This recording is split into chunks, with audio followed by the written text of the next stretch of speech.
I want to go here next, and I want to give a quick shout out to my buddy Gareth Reynolds from the Dollop, because he tweeted this out. I'm going to paraphrase the tweet, but he tweeted this out. Eric Garcetti managed to do something very rare. He managed to unite all of Los Angeles in realizing he's a total asshole. Shout out to my buddy Gareth who tweeted that out. Make sure you follow him, Gareth Reynolds, on Twitter, and check out his podcast, The Dollop. But so this happened yesterday. The People's City Council, which I recommend everybody follow on Twitter, People's City Council here, they took this video. So people have been protesting outside of Mayor Garcetti's house.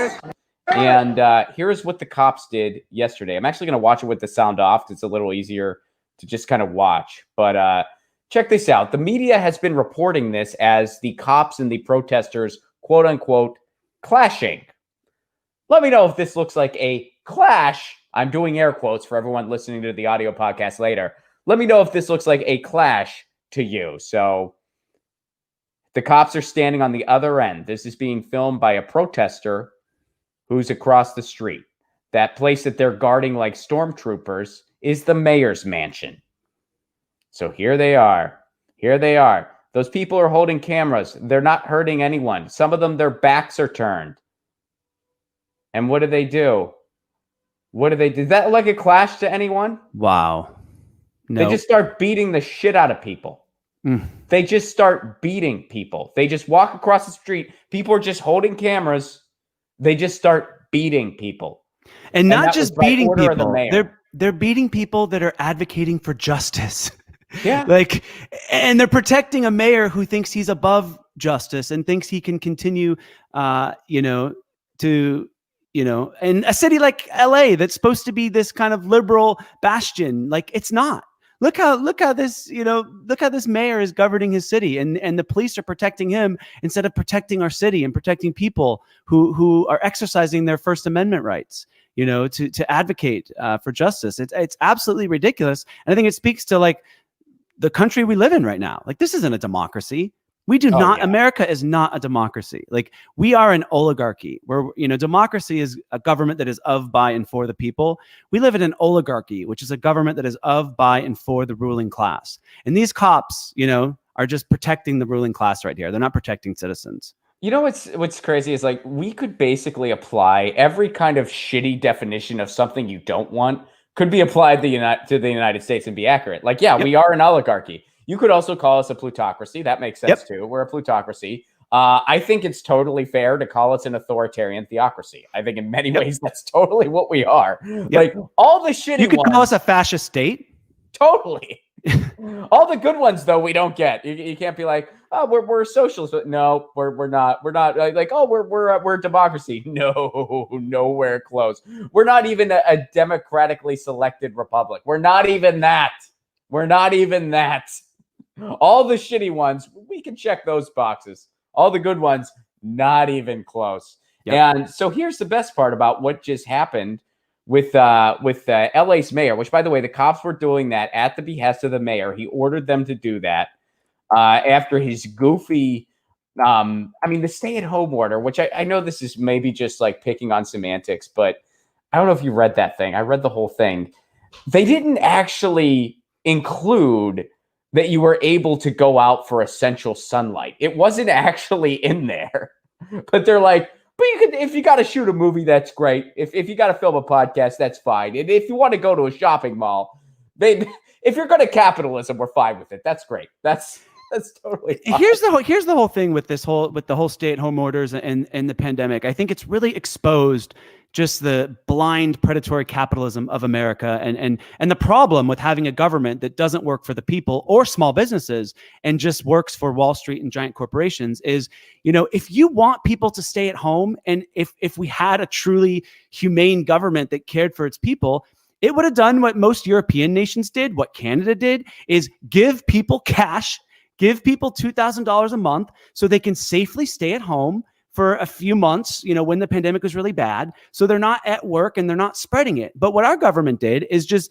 basically it gave a little bit of enhanced unemployment for a moment. But it basically was like, essential workers had to go to work. So they're spreading the virus. And then it put really strict orders on smaller businesses and basically just gave a huge bailout to these giant corporations. So in the pandemic, we've seen the billionaire class, like what they've increased their net wealth by over $1 trillion. We're seeing Amazon's profits are up 100%. Walmart's profits are up 100%. Target's profits are up 80%, while we've seen 21% of small businesses permanently close.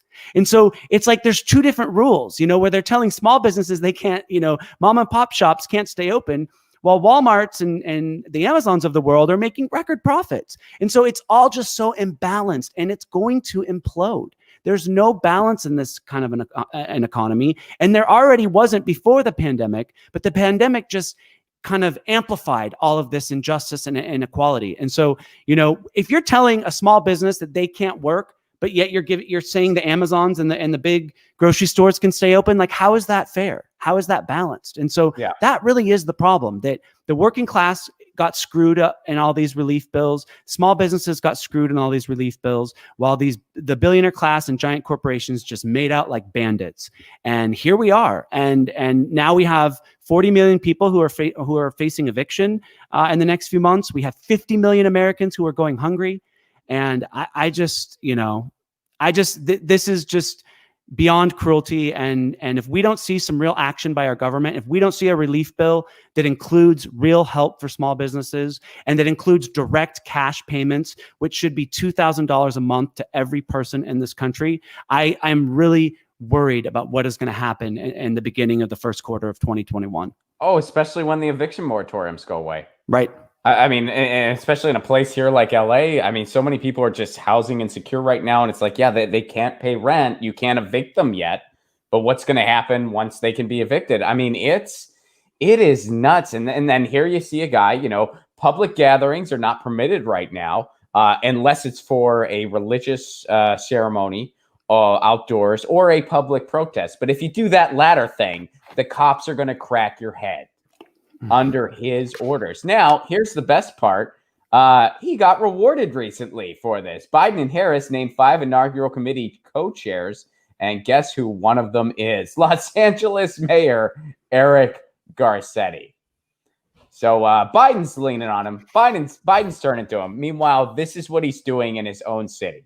He's having cops brutalize protesters who are protesting at his house, and for good reason. He has done nothing about the rampant police brutality in this city. He has done nothing for the people.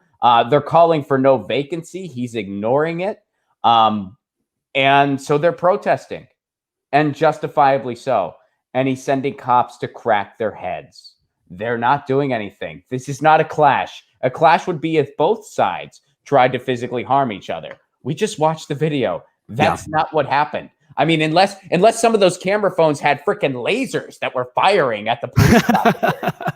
No, I mean, this is a repressive oligarchy stepping its foot on the people who are just crying out for justice. I mean, this is not, there's nothing democratic about the video that I just saw.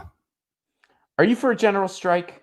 Absolutely. I stand for a general strike. Absolutely. Especially like as soon as the pandemic is under control and we have the vaccines and it's safe, or if the general strike is just everyone staying at home. Absolutely, I support a general strike. I mean, we just saw in India the greatest, I think it's the biggest strike in human history. 250 million Indian farmers and workers went on strike to protest against their right-wing repressive government and demanding, justice and demanding fair pay. And absolutely, I mean, this and shout out to MSNBC who covered that nonstop. No, I'm just kidding. No, you don't hear any about that. Corporate media didn't cover it at all. No, and also we're actually seeing there's now a worldwide Amazon workers are now building a coalition throughout the world and are going to start going on strike against Amazon. So we're seeing that as well. And of course, you don't see the corporate media report on that either. So we are seeing the working class rise up and take their power back from these repressive governments. And I think it's about time. I mean, the path that we are on right now is just not sustainable. You cannot have an economy where the rich just keep getting richer and, the poor and the working class keep getting poorer. And we've been on this path for the last half century, and so, when liberals say that, America is dying or America is failing because of one corrupt president, they're completely missing the bigger picture. America is not failing because of one corrupt president. America is failing because our entire system is corrupt. We have two capitalist parties who both serve Wall Street and the billionaire class, and we have no major party that actually serves the people.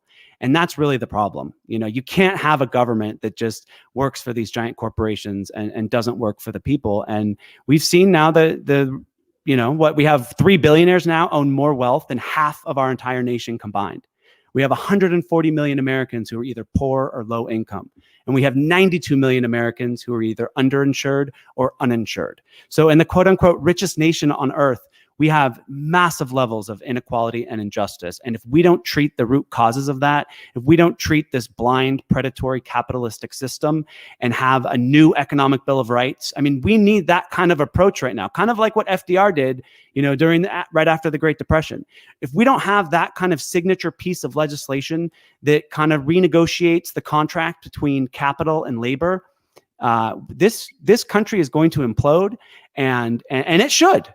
We need revolutionary change right now, and we're not going to get that from the Biden administration. We are going to get the exact same milquetoast neoliberal policies that enabled and emboldened the rise of neo-fascism and the rise of Donald Trump. And that's what these liberals don't get. By thumbing their nose at Bernie and by derailing Bernie's movement, all they've done is essentially just embolden, because liberalism paves the way for neo-fascism. So all they did is buy a little time, maybe, but they are going to embolden another far-right neo-fascist in 2024 or 2028 because Biden would look his cabinet. It's all a bunch of corporatists. Oh yeah. Well, I would say that Biden is a neocon. I think it's he especially on foreign policy. Right, exactly. In foreign policy, he's a neocon for sure. Absolutely, and I think really at the end of the day, that's the main difference between a neocon and a neoliberal. Like a neoliberal is, terrible domestically. On foreign policy, maybe they're not going to be as brutal as the neocon. The neocon is Dick Cheney land. I would say it's fair to say Joe Biden is in Dick Cheney land. He might talk a little nicer, but he's in Dick Cheney land. So he's a neocon. A neocon leads to a neo-fascist and vice versa. So the cycle didn't break. And I feel like so many of us were in such a weird situation in November where it's like, I'm happy Trump's going away. Sure, Trump's terrible. I don't disagree with that. But look at what's replacing him. I was trying to be the biggest optimist in the world, Ryan. I was trying to be like, well, wait a second. There's still a couple months. We might be able to abolish the presidency, and then we have a win-win. Trump goes away, but we don't have to watch Biden win either. I'm not giving up hope. No, you're right. The very conditions, Obama's presidency are the very conditions that laid the path for someone like Donald Trump to rise to power. And so the problem with this neoliberalism is that it doesn't treat people's material conditions. It doesn't help the poor. It doesn't help the working class. It doesn't help marginalized communities. And so, I think the reason these comfortable liberals don't get it is because when you've got a little bit of money in the bank and you've got healthcare, sure, it's enough to just turn on the TV and hear Obama spouting hope and change platitudes, right? Or if you got a little money in the bank and you have healthcare, it's enough to see, Joe Biden and Kamala's speech they gave, after they won. But if you are struggling, and if you don't have healthcare and your job has been shipped overseas, then you don't give a crap about hope and change platitudes. You're like, where is my Medicare for all? Where are policies that are going to improve the material conditions of my life? How can I get food on my table? And so that's really the big disconnect is these liberals don't understand, how the policies that both corporate parties have implemented over the past half century have not benefited the poor and the working class at all. In fact, they've done nothing but repress them and just consolidate wealth into the billionaire class and into these giant corporations. And so until we treat the root causes, until we actually have a government that is fair and that will work for the people, we're going to continue in this cycle that goes back and forth between, this kind of center right, or like you call it, neocon kind of corporate extremism, and this far right neo-fascism. And neither of those politics is a politics that will heal this nation and move this nation forward, which is why it's so important for the Jimmy Dores of the world to challenge progressives to actually hold Pelosi accountable, and why it's so important to band together and form this movement for a People's Party, because I just don't see any real relief coming from either of these corporate parties, unfortunately. Get your news on with Ron. Don't you want to know what's going on? We're getting our news on today. Get your news on with Ron. Don't you want to know what's going on? We're getting our news on today. Yeah, yeah, yeah. You can tweet me an article at Ron Placone. We'll go through it together and